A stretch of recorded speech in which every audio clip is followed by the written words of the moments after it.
पूत कपूत तो का धन संचय है, पूत सपूत तो का धन संचय।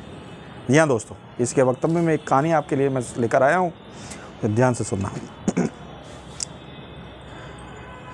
एक गांव से एक नवयुवक शादी होने के 2 साल पश्चात सोचा मेरा बच्चे हो ही गए हैं, इनके जीवन यापन के लिए कुछ धन अर्जित किया जाए। गांव में तो इतनी व्यवस्था है नहीं, एरिया में भी इतनी व्यवस्था नहीं है।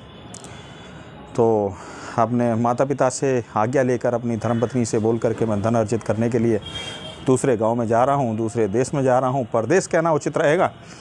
और वहां से यथा उचित धन कमाकर अगर आप लोगों का आशीर्वाद सहयोग रहा तो वहाँ से आऊँगा, ताकि दोबारा कमाने के लिए बाहर ना जाना पड़े। माता पिता का आशीर्वाद लेकर के परदेश कमाने के लिए चला जाता है।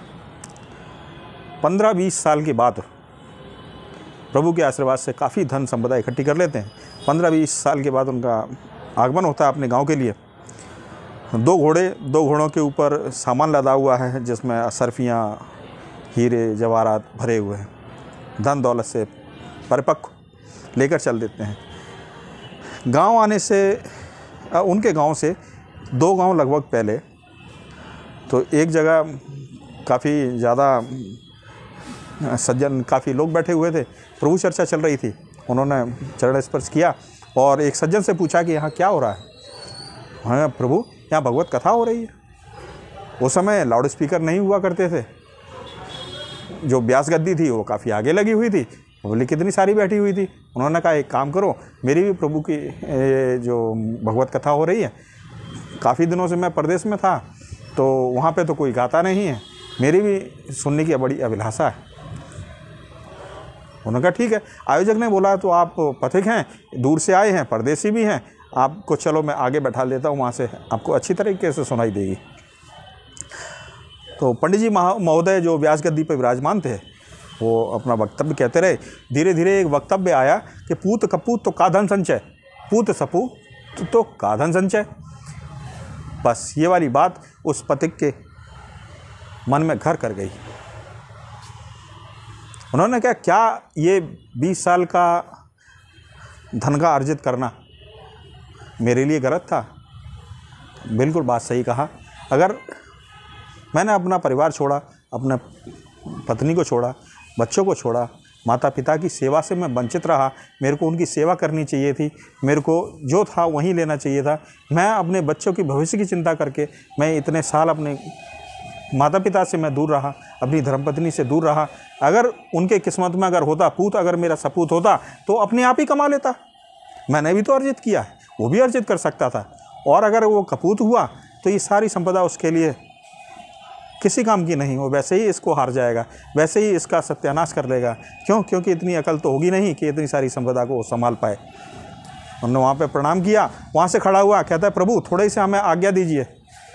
मैंने कहा बिल्कुल आज्ञा दी आपको। वो गए और जितने भी लोग वहाँ पे बैठे थे वो पूरे गांव वालों को उन्होंने अपनी सारी संपदा थोड़ी थोड़ी करके उन्होंने बांट दी।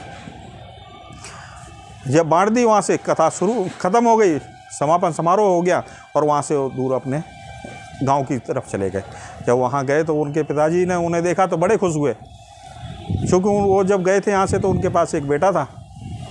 वहाँ से लौट कर जब आए तो उन्होंने देखा कि अरे इतना सारा, ये घर किसका है? उन्होंने कहा पिताजी आपका ही है, आपका ही है ये सब, ये जो कुछ आप देख रहे हैं खुशहाली हरियाली, ये सब आपकी है पिताजी। वो बड़े खुश हुए, हे प्रभु मैंने तो बहुत धोखे का काम किया, मैं अपने माता पिता की सेवा से वंचित रहा। पुत्र बोला हे पिता, अहो भाग्य मेरे जो आप आए हैं, आप कदापि कहीं नहीं जाना। मैंने कहा ठीक है। वो मन लगाकर उधर ही रहने लगे, उधर ही मन लगा के रहने लगे। और आगे क्या होता है कि 2-3 साल बाद उनका फिर वहाँ से निकलना हुआ, उसी वाले मार्ग से, उसी वाले गांव से निकलना हुआ। उन्होंने देखा अरे भगवत कथा तो अभी भी चल रही है। उन्होंने कहा प्रभु ये क्या हो रहा है? उन्होंने कहा ये भगवत कथा चल रही है। उन्होंने भगवत कथा कब से चल रही है? कहते कई साल से चल रही है। वो फिर आगे गए, उन्होंने कहा हमारी इच्छा है प्रभु के भक्ति को, गान को सुनने की। तो वो तो सब लोग जानते थे कि ये बहुत बड़े सेठ हैं, दानी हैं, इन्होंने सर्वस्व यहाँ पे आके अपना सब कुछ दान किया, तो उन्हें आगे स्थान दिया गया। उसके बावजूद भी कथा सुनते रहे। तो उसके बाद बोले हे प्रभु धन्य हैं आप जैसे सुनाने वाले, जो कि तब से सुना रहे हैं, अभी तक कोई फ़र्क ही नहीं पड़ा। और धन्य धन्य है ये सुनने वाले, जब से निरंतर सुने जा रहे हैं, इनके ऊपर भी कोई फ़र्क नहीं पड़ा। तो बात इसका सार ये है, एक तो सुनो, सुनने के बाद उसे मानो, उसे उतारो, उसका अनुसरण करो, अन्यथा तो सब कहानी है, कहानी सुनकर रह जाते हैं। आप इसका मनन कीजिए, अपने जीवन में इसको उतारिए और इस चीज़ का, इस वक्तव्य का आनंद लीजिए। पूत कपूत तो का धन संचय, पूत सपूत तो का धन संचय।